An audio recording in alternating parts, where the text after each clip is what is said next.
Hello everybody, welcome back to another episode of ILLflips. I'm Jordan Brown from ILLstrips. Today I'm going to have a look through some Ere Comprimée. This is a French sci-fi magazine which ran from 1979 to 1986. I have 4 issues here. I picked them up off at Too Many Comics magazines on Instagram. He's always showcasing a lot of his collection and buying and selling stuff. So pretty good follow and worth a look if you're interested in this kind of stuff. So I've got issue 28, 31, 33 and 34. So we'll start with this one. And what drew me to these magazines first of all was just the amazing cover artwork. This particular cover is by Carson and Fastener. Pretty unusual art style. Almost looks like 3D modeled, maybe some airbrush going on. Just the character designs and the colors are pretty bonkers, and just a pretty striking image. So you kind of got this Barbarella type looking character here, crash landed spaceship, and then I guess her big brawny accomplice here, some kind of alien dog creature, and these kind of egg-like planets in the background, which are pretty nice looking. So yeah, it's a black and white and color magazine, and then some text in the back. But yeah, it starts off with black and white usually, and then there's some color in the middle. And this is a story called Harry Cover, and it is written by C. Trillo and drawn by C. Mandrafina. I think the artists in these magazines are mostly some American, but mostly European, French and Spanish. And I think all the American stuff is probably republished from Warren Publishing, your Creepies and Eerie's. But for the most part, it is a nice showcase of probably more Spanish artists from the 80s. And a pretty nice range of stuff. Like, I mean, it's kind of a companion magazine almost to a Metallerland, but not too much of the same stuff. It is different, and it's a slightly different approach. But yeah, as you can see, some really nice art from the start, mostly sci-fi stuff. And just an interesting range of characters and kind of creatures. Some good inspirational value here to take away. It's nice the way they usually list the writer and artist down the bottom. This is V. Morma and J.M. Cardona. Also kind of sounds pretty Spanish. Could be some Italian artists in here also.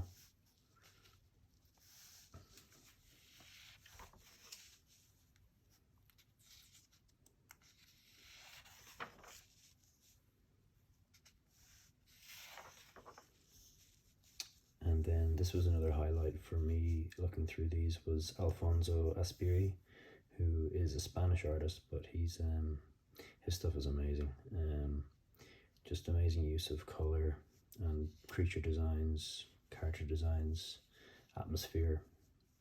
I think he's had quite a famous story called Lorna, about like a female space traveler who has 2 robots, kind of a C-3PO and R2-D2 type dynamic duo, but the C-3PO character, I think, makes love to her when there's not any alien creatures around to do so, or any humanoid creatures. So I wouldn't mind checking that out to see a little bit more of that. But in the meantime, this is what I've seen. And I'm not sure what he's using to color, maybe some kind of like water-based inks, watercolor. But it looks really good in print, and I think if I was making stuff like this back in the 80s, I'd be worried about how it would actually translate in print. But I think it looks great. And I hadn't really seen much of his work before picking up these magazines, so it's been a nice revelation to check out some of his stuff. Like this stuff here is just amazing, the light sources, the colors, great blues. And then just, yeah, kind of atmospheric stuff like lightning, and it looks really good. This guy, probably also Spanish, Fernando Fernandez. Again, not a too dissimilar approach to Alfonso Espirzi, but also looks really nice in this print. Kind of more traditional illustration techniques going on. And there's an interview with Philippe Caza, famous French sci-fi artist, for his sci-fi work, but also there's a psychedelic kind of story called Chris Cool, not too dissimilar to like Pravda or some of Guy Pilart's Jodel work. Obviously this is all in French, so I haven't read it, but it looks good. And there seems to be quite a few interviews and kind of B-movie reviews or TV episode reviews. This stuff's pretty great looking too.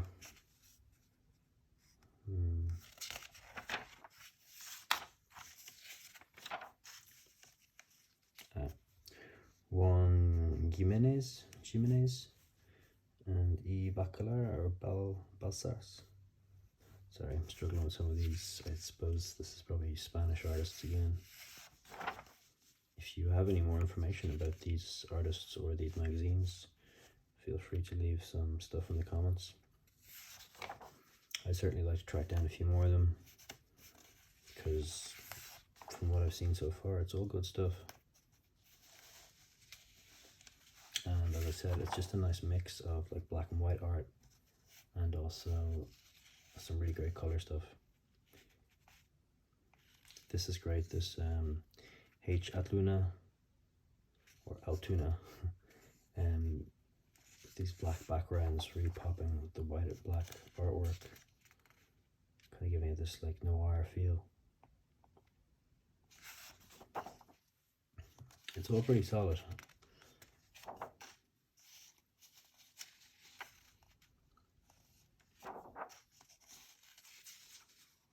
Altuna.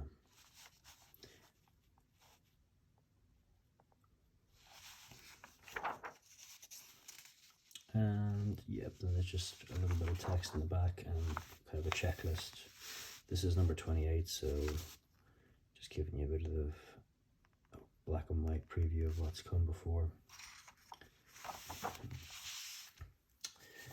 And then probably the main American feature artist in this is Frank Thorne. You can see his Gita of Al-Azhar story on the front here, and this seems to run throughout most of the issues, apart from this one that we just looked at. Kind of sword and sorcery. Frank Thorne, I think from New Jersey, passed away in 2021. He was a crazy artist who really lived it. He did a lot of stuff for Eros Comics. He had Lan, and then there's Rivet as well, his skateboarding comic, and also of course Red Sonja for Marvel. Jose Ortiz.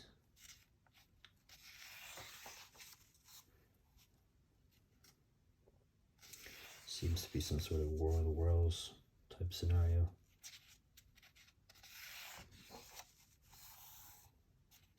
Again, really great spreads. These like horizontal double page panels.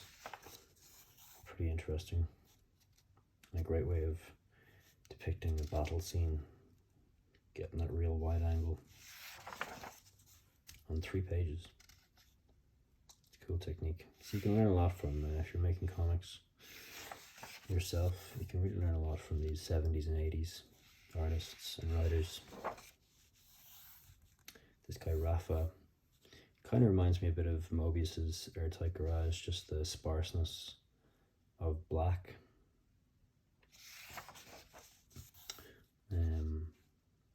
Quite a light touch and just not too many heavy blacks.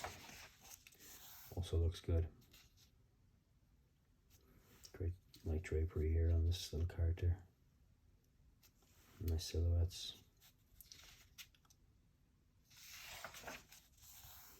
These panels are interesting too. This is cool, this open panel here. and great tech and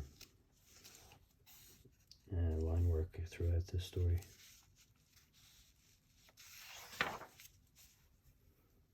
Exploding body is always pretty good. Good sound effects.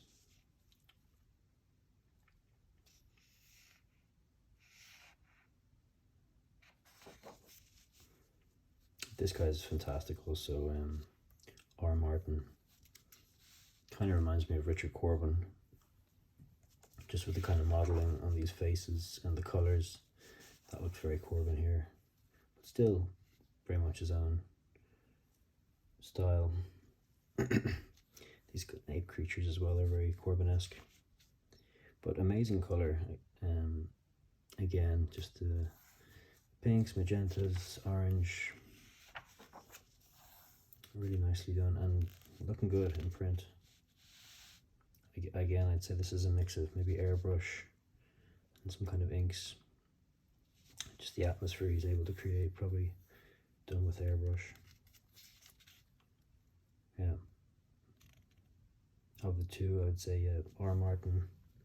And I think maybe this is from '83. Trying to see what his first name is. Maybe Roll. I'm not sure. Him and Alfonso Aspizzi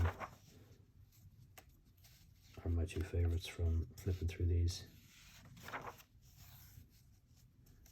sure if there's a name here. Oh, this is our Altoona guy again. Also really great.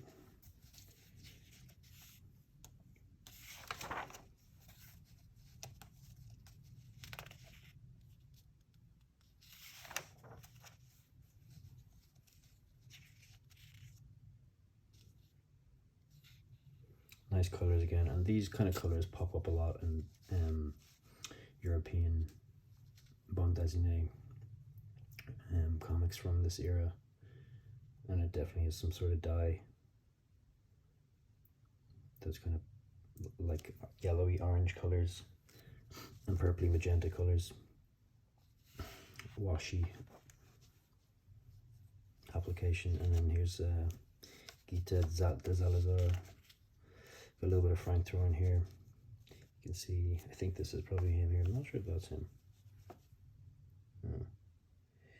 Seems to be some sort of Broadway production of Gita of Alazar and Frank Thorin dressed in his wizard costumes. Great panel compositions in these. I think it pretty much seems to be a different composition on each page. Amazing design. Even this little like Eye of Horus word balloon down the bottom. It's interesting. Great angles. Difficult stuff to draw.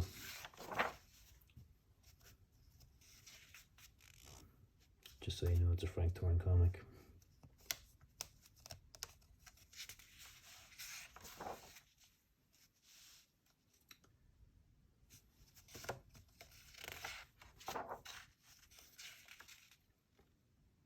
Yeah, an incredible draftsman, good at the human figure, not just the females, as you can see here. Kind of weird though, like maybe it's just the printing, the grey and black and white.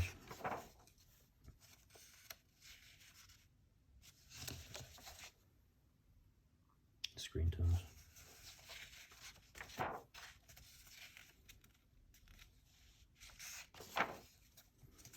And then I think it's just text, some interviews at the back of these, which is probably nice if you're reading these.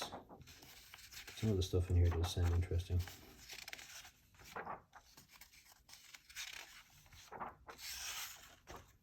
And then your checklist at the back.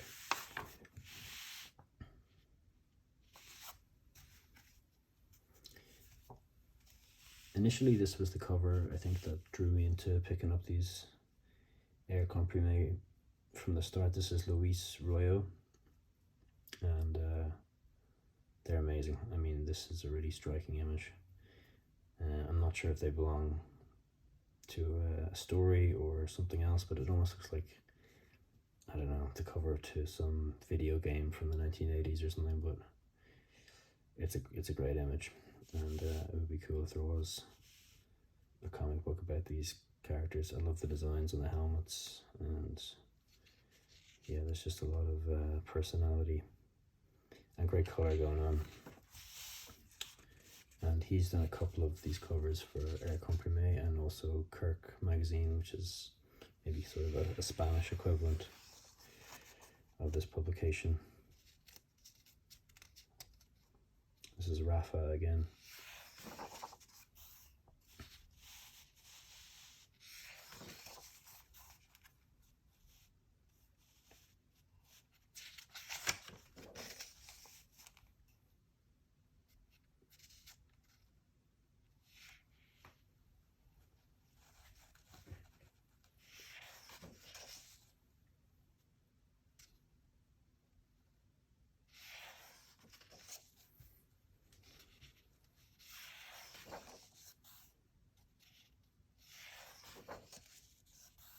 More Gita by Frank Thorne.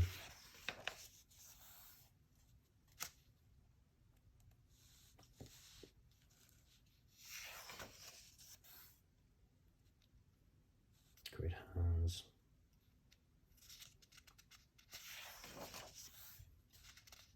Cool compositions. I think there's quite a bit of this in this issue. And then we have R. Torrance. Kind of wish they gave the full name of the artist sometimes, but I do like the way they have it set up at the same time. This guy seems great on textures, different approaches with pen and ink on the clothing, and just some of these like ink wash textures and reflections.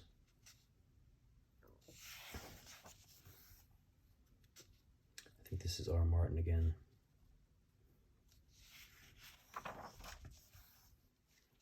Really great stuff. Again, you can see the Corbin similarities. It's almost a bit of a mutant world look about it. And he's beside our Alfonso Aziri. This is amazing colors in it. It's like, it looks cold, icy, with his lightning also. Great atmosphere. Cool character designs.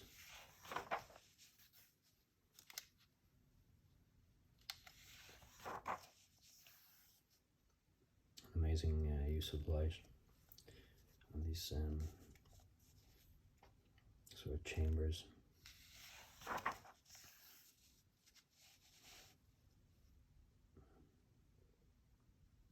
And then some stuff about maybe sci-fi movies in the middle, some B-movie stuff.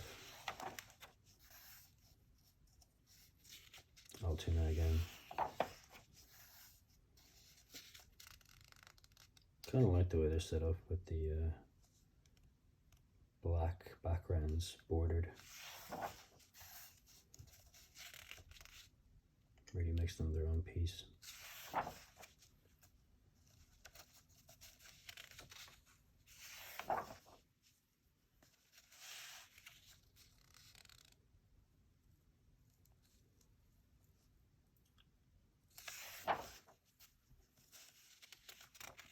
Couple interviews in the back.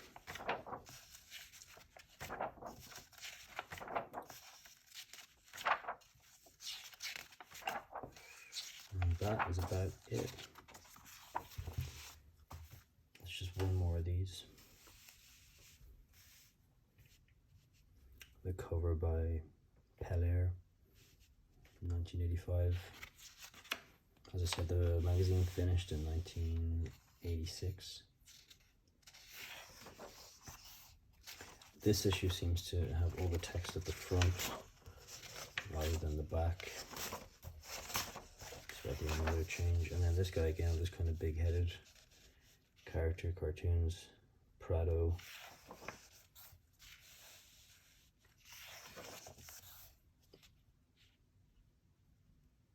Cool tech.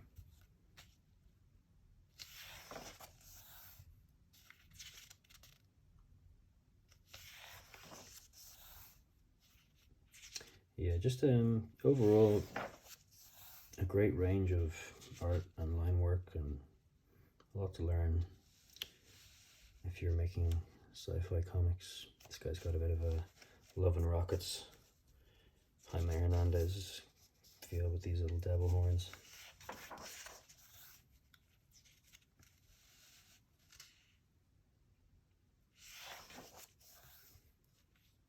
This strange dinosaur strip. It's almost got like a biblical dinosaur feel, but this with like commando guy riding a brontosaurus. Kind of strange. And this is another artist, a little bit like the guys that we looked at before, but you know, very traditional illustration style. Almost looks like stained glass art.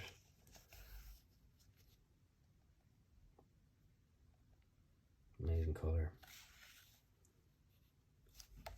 Trying to see the name of the artist on this.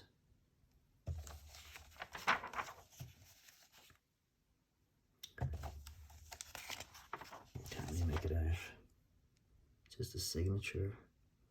Marot, 1983. Some more sci-fi cinema stuff. I actually like to read this. This seems interesting. Some Supergirl, Gamera, Frankenstein, Bradbury stuff.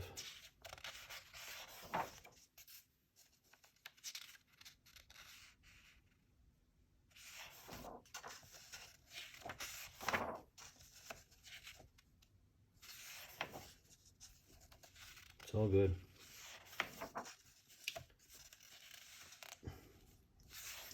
Frank Thorne again to probably close it out.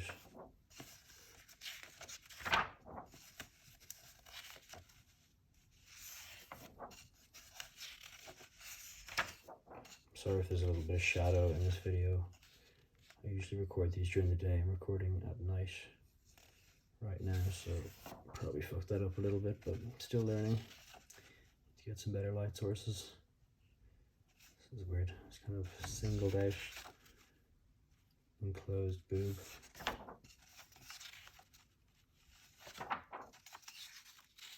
Rafa again.